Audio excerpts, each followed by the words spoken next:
Hôm nay mẹ con mình sẽ nấu món canh đu đủ thật ngon và không cần bột ngọt nha.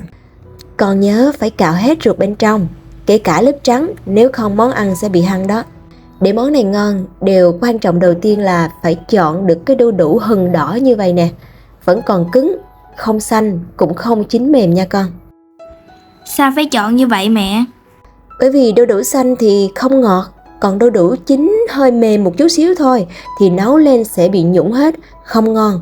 Chọn miếng hừng vừa phải, nấu lên canh sẽ có vị ngọt thanh và mềm vừa đủ. Còn đây là gừng, con biết sao mình phải có gừng không? Dạ để tạo mùi hương. Đúng rồi, gừng nó vừa giúp khử mùi hăng, nhưng mà nó cũng vừa làm cho món canh ấm bụng. Đặc biệt là cái món chay, mà đặc biệt là nấu vào buổi tối nữa. Đây nè, con chỉ khứa nhẹ thôi, để nguyên cục thôi nhé. Bởi vì lúc ăn mình sẽ vớt ra nó dễ dàng hơn.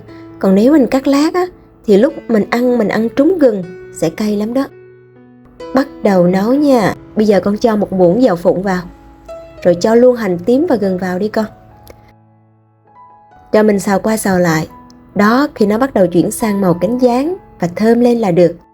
Dạ, con ngửi thấy mùi thơm rồi. Mùi thơm làm con thấy rất đói. Khi mà đói mình nghe mùi hành phi mình dễ đói bụng lắm.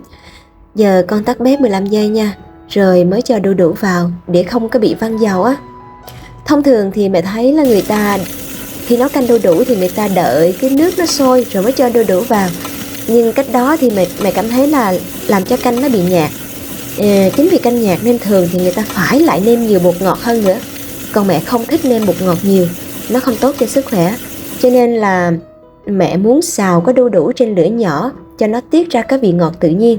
Lúc đó thì vị ngọt sẽ chuyển thành cái vị umami chay rất là đậm đà. Con cho chút muối hạt vào, đảo nhẹ cho đến khi mà đáy nồi nó hơi khô và đu đủ chín khoảng 50% thôi. Rồi mình mới chế nước sôi vào nha. Giờ nấu lửa nhỏ, nêm lại xíu muối. Nếu đu đủ đã đủ ngọt thì khỏi cần đường hay bột ngọt luôn đó.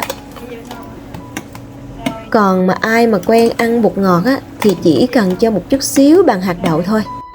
Con nhớ nha, nấu cho nhà mình thì rất là ít bột ngọt, nhưng tốt nhất là nói không với bột ngọt sẽ tốt hơn.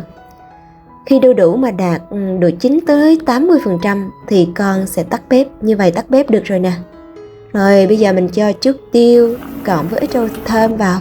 Đu đủ sẽ tự chín tới khi vừa ăn luôn đó. Con biết không, món canh đu đủ không chỉ ngon đâu, nó còn giàu vitamin và đặc biệt là enzyme tự nhiên. Nó giúp da đẹp nè, mịn và bớt khô sạm nữa. Nấu món chay mà ngon thiệt là ngon như vậy đó. Đó chính là nhờ một chút bí quyết, cộng với mình phải có tình yêu thương và tận tâm trong mỗi lần nấu. Chứ nếu mình chỉ cần hời hợt mà không để ý, không tận tâm là món ăn sẽ dở ngay đó. Dạ mẹ. Ngày xưa lúc mà mẹ mới bắt đầu ăn chay á, thì mẹ thấy là ai mà ăn chay là bị kỳ thị đến mức mà người ăn chay đôi lúc cảm thấy mặc cảm luôn. Nhưng ngày nay thì điều đó đã thay đổi mạnh mẽ rồi.